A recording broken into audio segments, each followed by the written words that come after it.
Good morning, people in the south. Good day, my people in the east. And good afternoon, my entrepreneurs in the west. Good evening, people in the north. I hope everyone is doing well. We're good down here in the south.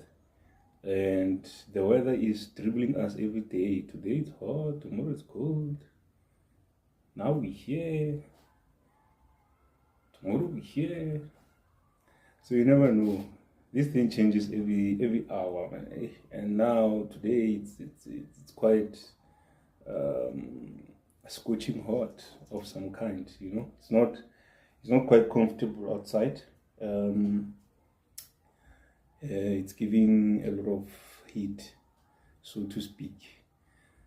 Besides, it keeps the world going. It keeps the globe turning. You know.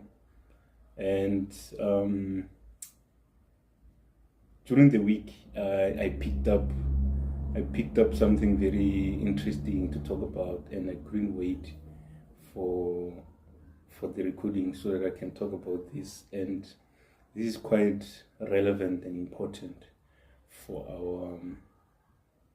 our generation and generations behind us that are still coming into the space. And I have noticed that educated people today, specifically in South Africa, educated people, educated young people, educated people in general, have found a way to find employment. And since this has worked for a few, everyone else is adopting the same style. And what am I talking about? I will expand on this because this is what I'm going to talk about today. But over and above that, I want us to look into business orientation approach. As a country, as a continent, as the global market or global citizens, I just want to look into the business orientation approach by us, for us. So, business orientation, what is it? I'm talking about an approach where everyone in the market, everyone in our communities, everyone in our society talks business, walks business, and do business. They are business orientated in everything they do. Everywhere they go, they look for problems to solve. They're always thinking solutions to our problems. That's the business orientation I'm looking for. Because most of our academics, more importantly and significantly, I think they are educated, highly educated, take nothing away from that, but they lack business orientation. And surprisingly, some of them have completed some serious business studies, but let me say we, because I generalize all of us, we lack a lot of business orientation. We lack a way to take whatever that we've studied and convert it into business, because we're not orientated business-wise. We don't see problems. Yet we have found new methods to find employment through a problem. That's a problem on its own. So there was a problem, and through this problem, we have found a way to find employment. So this problem was unemployment. Then we found a way to find employment by approaching this problem in creating another problem. So we have two problems now. But the second problem, because it's a new approach, it's a new way that they're adopting to find employment, it's not that much of a problem, but it also needs a solution. If we can find a solution for this problem, then we would have found a solution for this as well. I'm not sure if you're with me here. you're going to have to listen to me over and over again to understand what I'm trying to tell you. Now,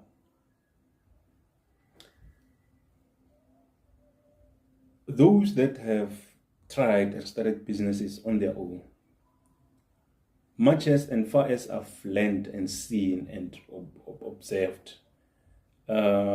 it's those that have learned from their parents or the leaders in their families.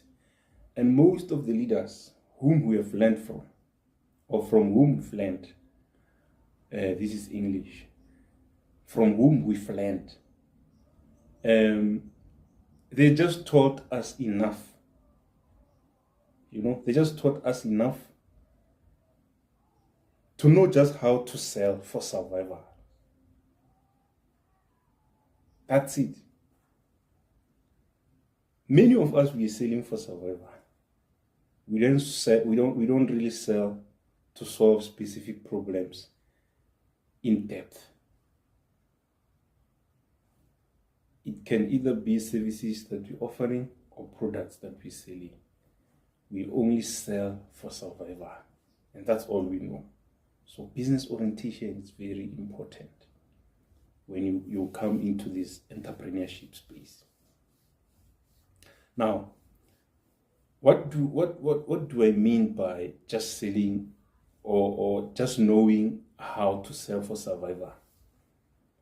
Because you find someone who's been, I was looking at, hence I was saying, I've observed and viewed a lot of our entrepreneurs in this country that I live in, South Africa. And I've seen someone that started selling, I think I was still in primary school. They're still selling even today. And they're old, and they're still selling the same way, the same products. Business orientation. So we were taught to know just how to sell for survival. I think the person that I'm talking about, or the entrepreneur I'm talking about, is now just selling for survival. It's not selling to grow and expand or to scale the business. Not anymore. And that's not the approach we should take. Hence I said, a lot of educated South Africans have found a way to find employment through a way that looks like a problem in trying to solve this problem, which is unemployment. So I'll keep expanding on this as we go and record more other episodes, so to make more sense in a broader way, So I kept asking myself, there's someone who does not have a formal education whatsoever, and he's been selling for so many years, and they have a very good credit record. Their financials are good. They are making money, but you remember they're just selling for survival. They are making money, and their financials are good. They are able to look after their families. They are building houses. They are buying vehicles for themselves, not for the business. And they keep selling just for survival. And I got to a point where in my business, I was selling just for survival. And then I pivoted the business because I have a business orientation approach. So I couldn't continue and carry on selling just for survival. I needed something new, something that will allow me to expand the business, something that will allow me to scale, So why do we go to these tertiary institutions or institutions of higher learning to study so much and come back and struggle to make a living? Because when you go to study, you are going to study something. Studying means, say maybe you're going to study business economics or business management, or you're going to study how this thing works. You're going to study the nitty-gritties of this thing. You're going to study, be it engineering or whatever it is. You're going to study this thing. You're going to peruse this thing. You're going to get into details, the internal organs of this thing, to understand this thing. Study it. Understand it. When you're done studying this thing, you're going to go and make this thing work on your own. You're going to make this thing work. You're going to implement the things that you've studied about this thing and make it work on your own. That's the whole point of studying. But somewhere along the way, as we go, generations after generations, someone introduced the fact that you study to be credible with regard to being employed, so that you can be easily employed, so that you don't suffer or you don't struggle to find employment. Someone, I don't know where, but someone started to orientate people around this. And then the business orientation that I was talking about faded away. And then we started to know, studying things at the university levels, at the institutions of higher learning. We started to know studying things at the University of Higher Learning means to equip yourself for the next available good job. That's where the problem started. And the narrative went on and on, snowball effect, and on and on and on until today. So people are studying civil engineering, people are studying MPCHP, people are studying mechanical engineering, electrical engineering, people are studying astronomy. Why do you study astronomy? To be employed.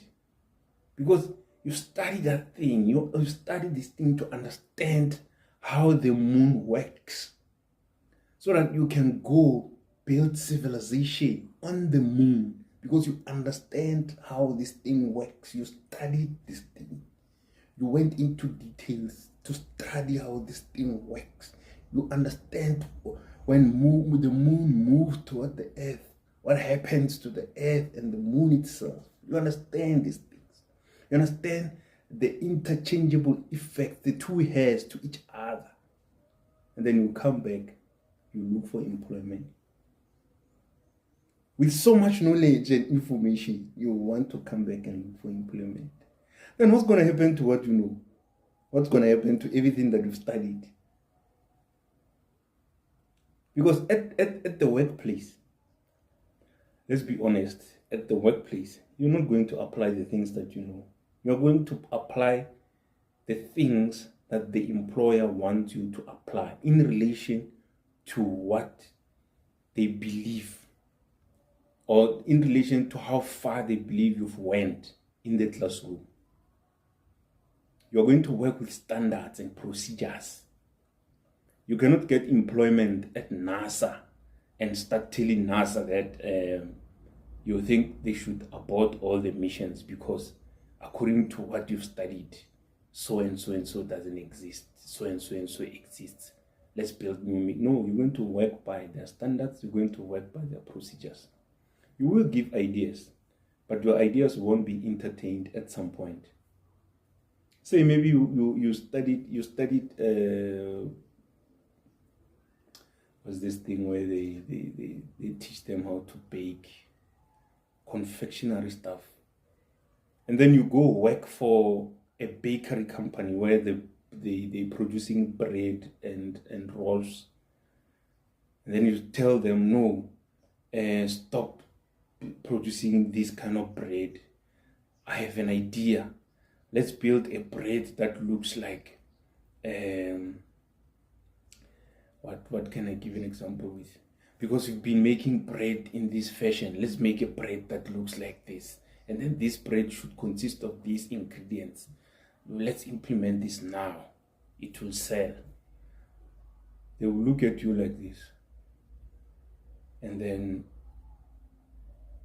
if the company that you're working for has got some psychological departments that works closely with employees, they will refer you to such departments, or they will ask the department and refer the departments to you to come and sit with you down and check if everything is still okay.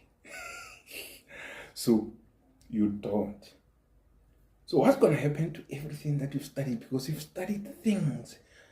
Do you guys understand what studying is? If you're going to study a skin, you're going to study how this thing breathes. You're going to study how this thing is attached to the bone. You're going to study why this thing gets some oil when it's hot. Why does it get dry when it's cold? What happens before it gets dry? You're going to study all of those nitty-gritties. Then after this, you go and work for a company that produces lotion for the skin.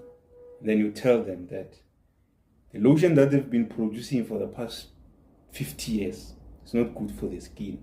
You have an idea to start producing a lotion that does this and this and that. They're going to look at you like this and refer you to the employee assistance program to look into you and your health and how your thinking works. So why don't we take everything that we've studied, come and build or establish our own procedures and standards, build our own entities, and implement those ideas ourselves, because we've studied these things. Implement those ideas ourselves. Number one, I know you're going to tell me you don't have money. Number two, you're going to tell me about red tapes, restrictions, state owned regulators who does not allow this and that. I know what you're going to tell me. But let me tell you,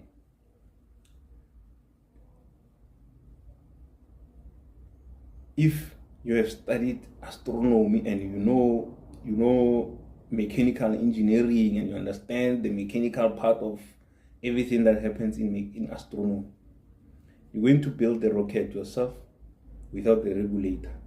You're going to test that rocket without the regulator. And then you're going to fly that rocket out of this earth without the regulator. The regulators will find you done already with all of those things. And then you will ask them if they need you to comply with certain regulations. And then you start working. We will start working on the compliance after when you've done what you know and studied. Now listen to this. At the traffic lights in South Africa, there's educated people asking for help, asking for sympathy, sharing their contact numbers with motorists at the traffic lights, holding placards, holding boards that are written MBCHD, degree in civil engineering, completed these kind of modules and regulations, completed these tests and government tickets, 3 years training, what. This is my contact number. I'm looking for a job. How the hell did you get there as the society in South Africa? I mean, MBCHP, you're standing at the traffic light. You're asking for sympathy. That's sympathy. You're asking for sympathy. MBCHP at the traffic light. You're even wearing a gown, a white gown. You even have this thing on your neck. What scope? What is that thing that they use to listen to a heartbeat? That scope thing. Wearing this thing on your neck because you got it during your internship or your training somewhere. You still have this thing. And you're looking for sympathy. And then you're asking for an internship. You're asking for internship. You're asking for the government to help. Because there's nothing you can do about what you've studied until you get a job. And then you get into the job, you start complying by the regulations of the employer, the standards of the employer, and the procedures of the employer. That's all we can do. That is all we can do. Because standing at a traffic light with a board, to me, it looks like it's the last resort. It's the last thing, the last ammunition you have to fight this unemployment thing. Why can't we use what we've studied to establish ourselves? Why can't we use what we've studied to build ourselves? What is wrong? What is the problem? We understand that it went wrong somewhere. Someone came and convinced everybody that you are starting to get a job. But let's change that narrative. Whatever that you've studied, you can sit down on the table at home, in the kitchen, west part, and start doing whatever that you studied and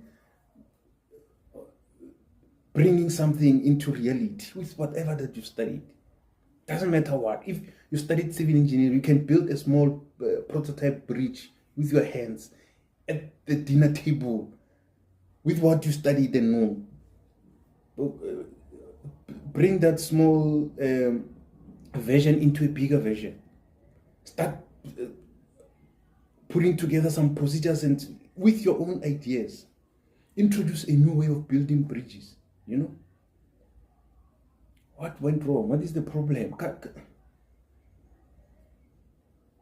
Okay, lastly, I know somebody's going to tell me it's due to poverty or hunger. Actually, I see poverty, hunger.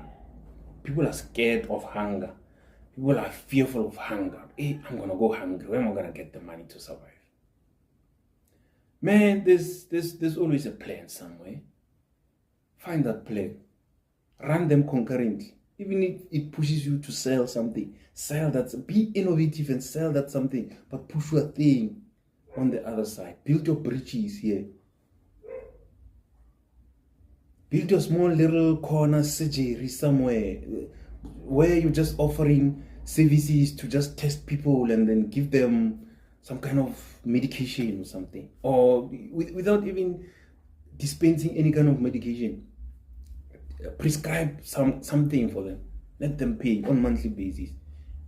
That one room is going to grow into 2 rooms, 3 rooms, 5 rooms. The next thing, you have the entire institution that started with 1 room. Here you are at the traffic light, holding a board written MBCHP. You are looking for internship. Where's the government has invested into that education for you to acquire?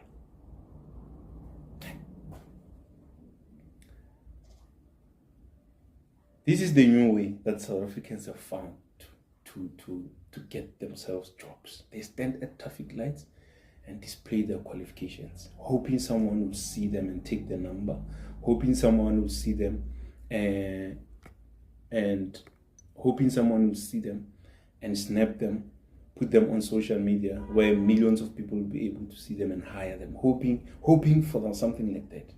What if it doesn't happen? What if it does not happen? What are you going to do? Then you're going to wake up the next day, go and stand at the same corner. The time that you're spending waiting there, you could be selling some tomatoes and oranges and whatever. With your MBCHP, it doesn't matter. Those things don't mean anything until they start making money for you and make a living out of it. The most important thing here is to make a living. Let's be honest. You want to make a living. So, some time back, when I was still in college, I read somewhere, I think it was a motivational book or something. It said, the beginning of anxiety is the end of faith. And the beginning of faith is the end of anxiety. I never forget this phrase. If you went all out to study these things, some of you went and studied in other foreign countries, came back with this education, but still, you're looking for sympathy at the traffic lights. Because you have anxiety.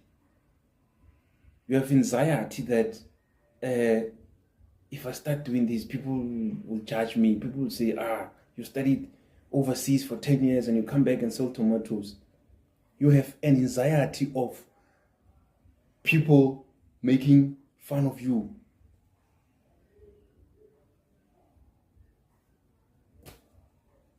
And faith gone. The moment anxiety starts building up, faith disappears. It's like the sun and the morning fog. It's either you have one of the two. You can't have both. The moment the anxiety goes, your faith starts building up. Go and sell those tomatoes day one. Day three, anxiety gone. Then you start building up on faith. Hold your placard, hold your board with MBCHB. That's the real sympathy that you're going to get there, because there's going to be a doctor that passes at that traffic light, which is what you hope for. That doctor saw you yesterday with the board, but the doctor who has built a very well-known establishment on his own have seen you standing there and did not make sense of it. But today, you're standing there with the board while you're selling mopani worms, while you're selling your onions, while you're selling your avocados. Then they realized, this is one of us. We can't let this happen. Let me take this guy in and give him an internship for 2 years. We can't let this happen for this guy to come and waste what he studied by selling to. That's how people are going to give you sympathy.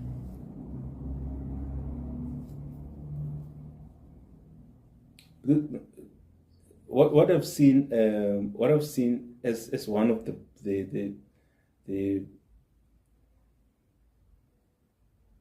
beautiful story that connects to this one is that doctors today, MBCHB holders, are building surgeries in the villages.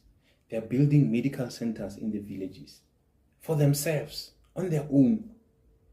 However way, find that way and build your own. They are building them in the villages.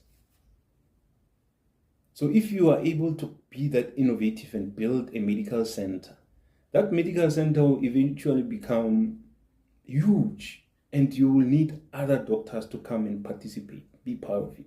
Now, when you go to a medical center where a doctor has built, you will find that doctor who started this thing, and you will find other doctors around him in the form of dentists, optometrists,